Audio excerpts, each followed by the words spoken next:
উড়ান ধারাবাহিকের হাত ধরেই ছোট পর্দায় পা রেখেছিলেন অভিনেত্রী রত্নাপ্রিয়া দাস। অল্প সময়েই তিনি নজর কেড়েছিলেন। যদিও বেশি দিন চলেনি ধারাবাহিকটি, এবার জানা যাচ্ছে খুব শীঘ্রই নতুন ধারাবাহিক নিয়ে ফিরছেন তিনি। চলুন জেনে নেওয়া যাক বিস্তারিত। স্টার জলসার পর্দায় 2024 সালের 27শে মে থেকে শুরু হয়েছিল উড়ান ধারাবাহিকটি।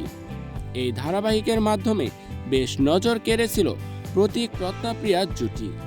প্রথম ধারাবাহিক জনপ্রিয়তা এনে দেয় অভিনেত্রীকে, কিন্তু টিআরপির কাছে হার মেনে মাত্র 8 মাসেই শেষ হয় উড়ান ধারাবাহিক।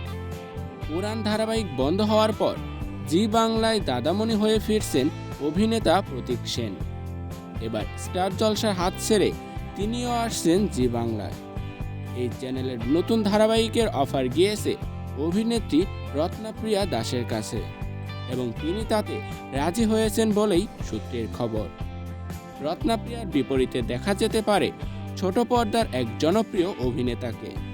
তবে এখনও এই বিষয়ে চ্যানেলের তরফে আনুষ্ঠানিক কোনো ঘোষণা করা হয়নি।